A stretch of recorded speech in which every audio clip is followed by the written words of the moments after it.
Hey everyone, Reed here with Big Strong Book, and today we're going to be talking about A Maze of Death by Philip K. Dick, which is collected here in the Library of America edition, the third volume that they did, Valis and later novels.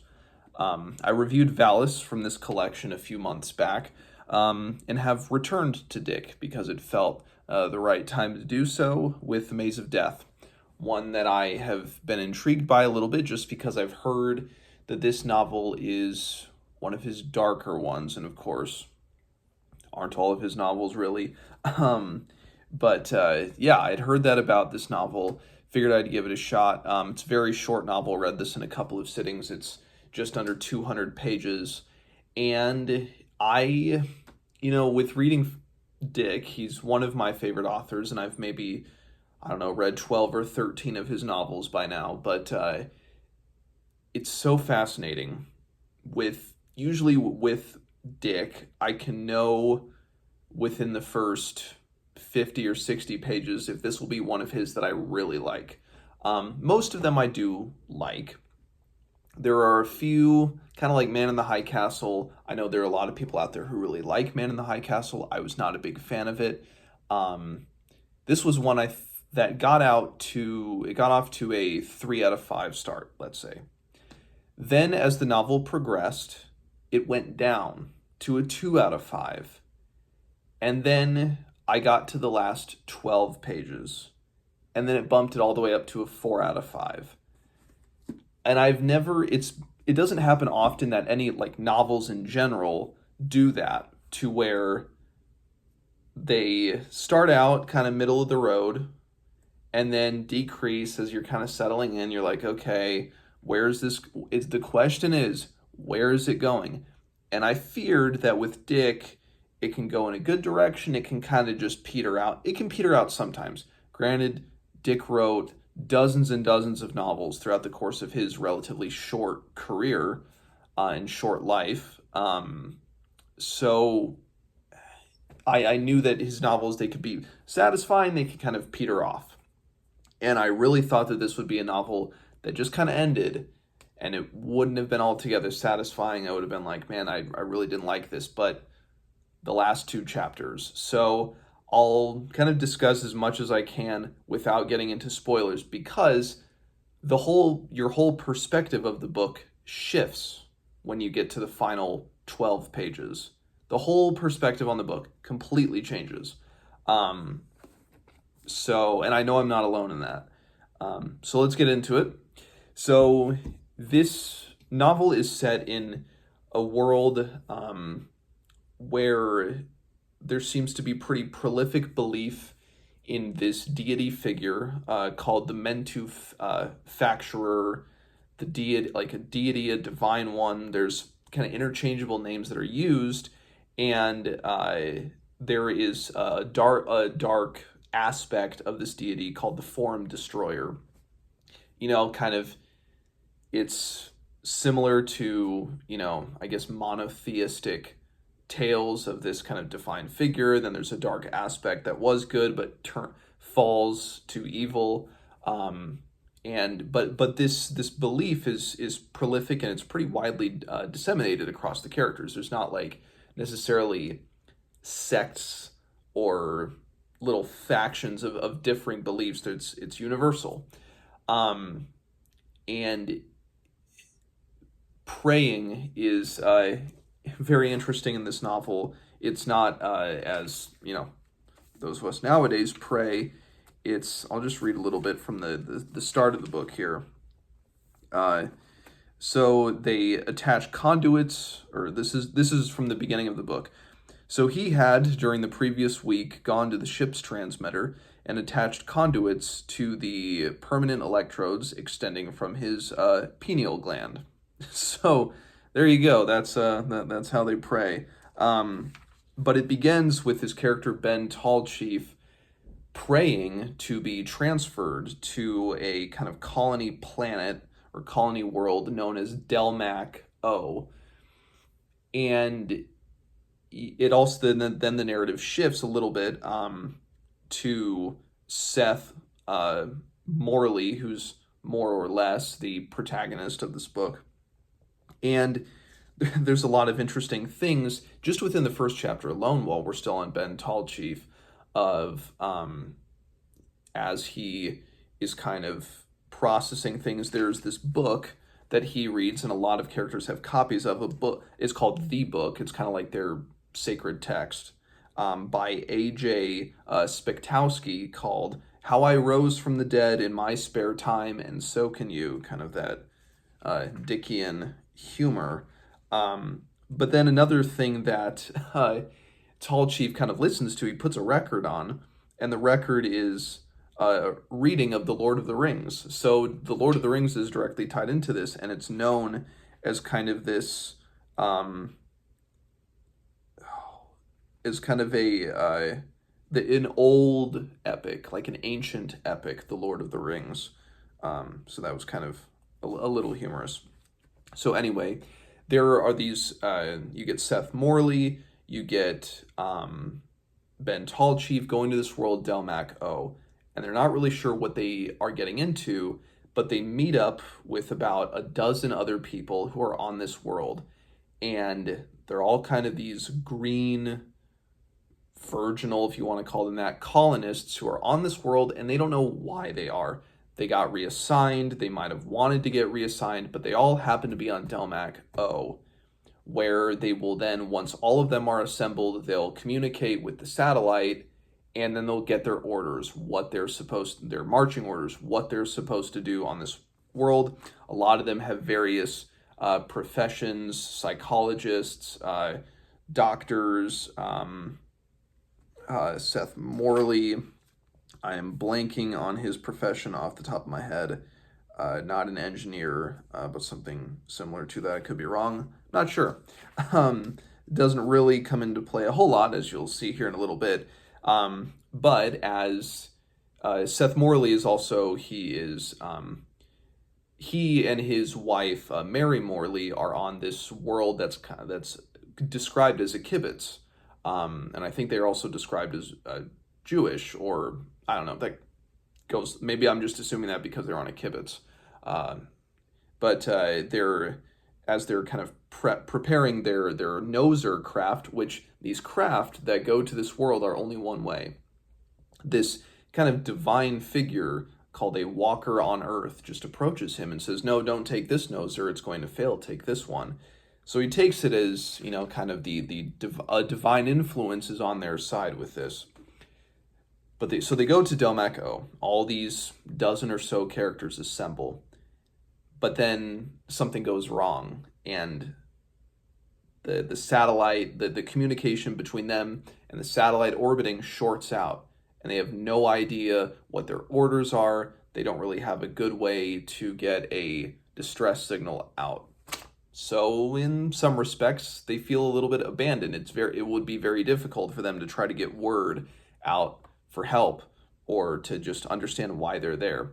In the distance, far off from their settlement, there's this very vague building called The Building that kind of morphs and it moves in its location. It's very strange. There's a lot that kind of reads like the underworld in a certain respect. The river Styx. There's kind of almost a mythological feel to some of these things, but they all find themselves going a little, I don't want to say crazy, but they all kind of start to go a little insane, and almost not completely, but almost in a manner like Agatha Christie's And Then There Were None.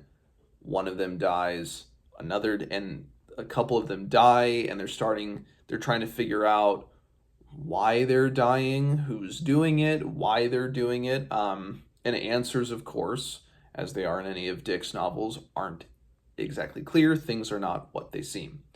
And it's because so much of this novel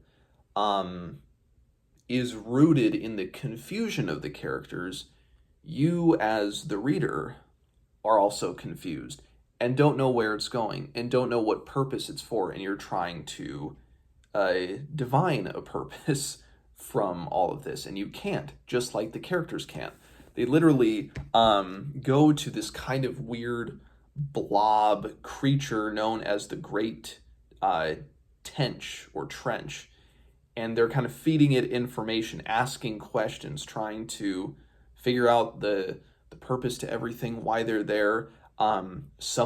There's a character that thinks that he is a kind of a divine soul. He is a sword of truth and justice for the Mentefacturer, and he is there to vanquish the Form Destroyer, and he's convinced that another one of the settlers is the Form Destroyer. But again, they don't know why they're there. If there's a divine reason why they're there, if it's some nefarious reason, if they're like guinea pigs in an experiment, they don't know. So that's about as much as I can say without getting into spoilers. So there's a lot that's like a metaphysical, why are we here? What is our purpose? Tying in religion, of course, which is something that as Dick progressed into his later career, of course, as we know with things like Valis, he was very preoccupied with, in a good way. I mean, it turned into great works. Ultimately, I think it kind of ruined his life, or it might have saved it for all we know.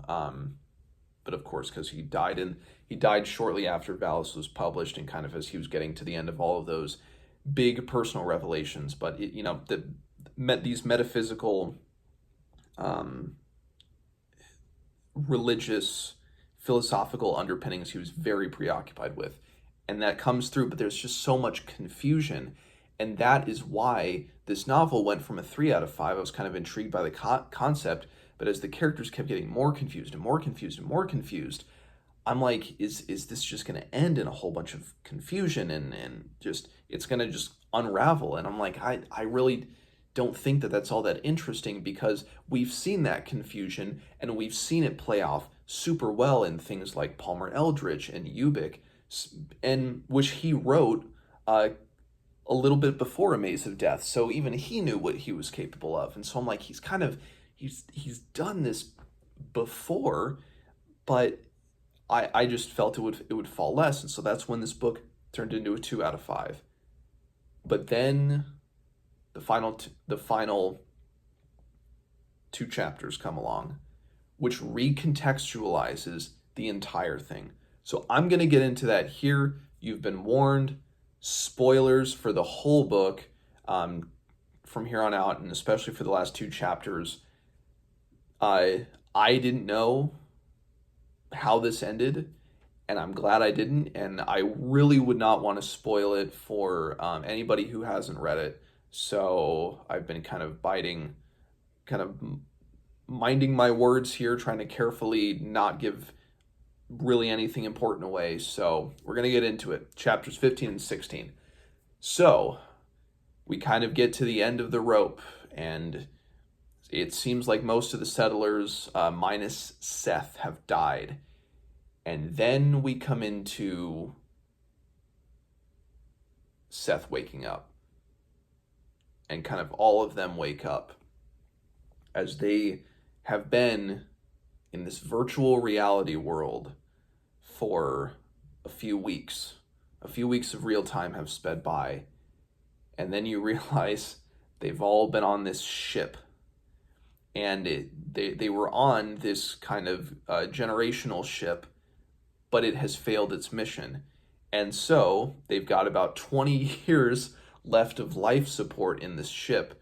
And so they're just running out the clock. And these virtual reality setups, these worlds that they're creating, are ways to, in a very morbid way, pass the time. And these sessions don't have any meaning, and they can't kind of divine any way that these might be changed. And so it's very depressing in that way. And again, it recontextualizes the whole thing, because at first you're thinking, okay, you're jumping into it, assuming the reality of the situation, which you have to do in a Philip K. Dick novel. You have to assume the reality of kind of what's around, uh, unless you're told otherwise. As you fall, and that is one of Dick's great strengths, is you're right there with the characters. You're right there. You're discovering things as they're discovering things. Very rarely are you kind of given a little more. You're given maybe a little more, but not enough to really figure out what's going on. And there are clues, kind of with that old lady as the guy comes in and kind of takes her out of it. But it almost reminded me in many ways of Inception, which, and I wonder if in some degree if Christopher Nolan may have been a little bit inspired. Granted, of course, it's not like they're infiltrating the subconscious of somebody where that kind of gets into Ubik. I don't know to what extent Christopher Nolan has been influenced by him, but I thought of Inception and kind of, I guess, spoilers for Inception too, the movie Inception. So if you haven't seen Inception, but I'm assuming most of my audience probably has. But at the end of Inception, when they kind of wake up and they're kind of moving about this world and they feel relieved, they feel complete. But there's that piece of them, and there's a part in Inception where they kind of they go into this place called like a dream cafe, where people who have kind of gone into this dream space, they've done it so much that they become addicted to it, they lose themselves to it. And that's part of the really saddening prospect of the end of this novel is you get these characters where they had a purpose at one point, but now they don't have a purpose anymore. And they fill that purpose with meaningless things. They tell the Tench, which is their, what I'm assuming is kind of the ship's guide, the ship's AI program. They kind of feed it Zoroastrianism, Judaism, Christianity, and they say, kind of create a religion for this world, create a divine influence.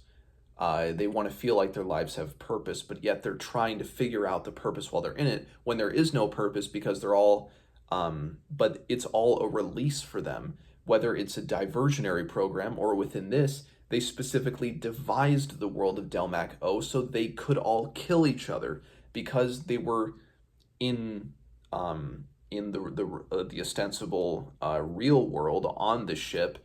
They were all kind of at each other's throats, and they realized they had to get in, kind of plug into this VR, whatever you want to call it, this VR, AR type system, and just release these tensions.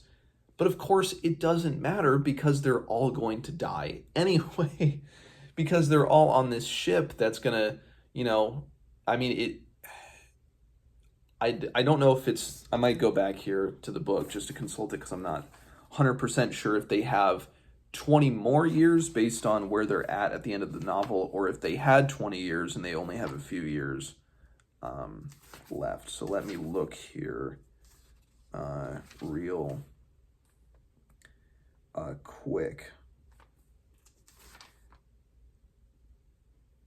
So again, yeah, Persis 9.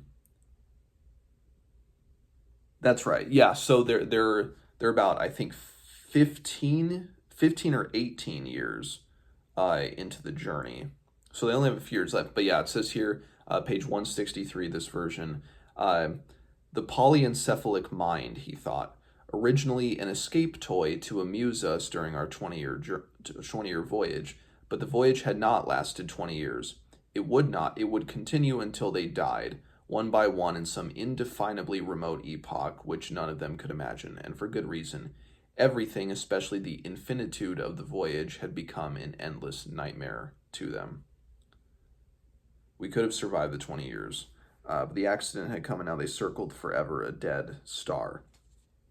So I guess not 20 years necessarily, but until the ship dies,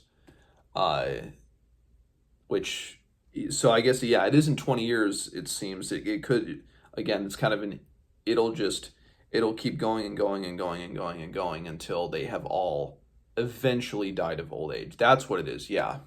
Not that it's 20 years, because maybe it would have been better if it was just 20 years. They could all accept that. But yeah, it'll keep going and going and going until, but I think it's implied that it's already been going about 20 years. Yeah, that's where I was mistaken. Yeah, it's that kind of, because that old, the one of the dozen of them that's an elderly woman, she's that's kind of the proof that they're all kind of heading in that direction where they'll live out these pretty much these long lives. But the big thing is that they can't bring themselves to just end it all for them. They can't. So it's interesting. While they're in Delmac O, they they can kill each other so easily, but yet when they're in their real life, they can't. Even though they know all this, yeah, the infinity voyage or whatever you want to call it, it's without end until all of them slowly die, and it'll take a very long time. And I wonder too, an interesting thing, or maybe not. Maybe I'm thinking wrong. But if you're orbiting a star, if like time dilation, if that would stretch your lifespan in any way, maybe not. Or I'm getting relativity wrong. It wouldn't. Time would still pass. It depends on whether, whatever planet they came from. So that, I guess, yeah, that wouldn't matter. But it will take a long time. And there's that part where Seth Morley, he's thinking about just kind of opening the airlock and just obliterating everybody. You would think it would be almost instantaneous. I think of that submersible that went down to the Titanic last year, and kind of instant death when it imploded. And if that would be a similar thing, maybe it isn't, and that's why they're also hesitant, because they know that there's going to be a little bit of suffering before it's over. But then there's the weird part at the end where Seth Morley disappears, and that's the kind of the question mark at the end of this. Was there a divine influence all along? Might there have been some purpose? But then the rest of them, they all plug back in, and it seems like they're just running the same program again. They're Delmac O. Will it be different? Who knows? So yeah, it recontextualizes the whole thing into a very even sadder, I think, than it was. They're not part of some experiment that might have given them purpose. It's just they're using this program to kill each other so they can try to work better in their ship, but it ultimately doesn't matter because they're kind of on a failed mission, and it's going to end when they end. So it doesn't matter. It's very, very pessimistic at the end, almost. But it's just a very sad look into these characters' lives. So again, that's what lifted it, just because it was like, man, then you're thinking at it through a whole new angle, a whole new state of mind. So it definitely makes it better, I think. So anyways, A Maze of Death by Philip K. Dick. If you have read it, let me know what you think. And as always, I will see you guys next time.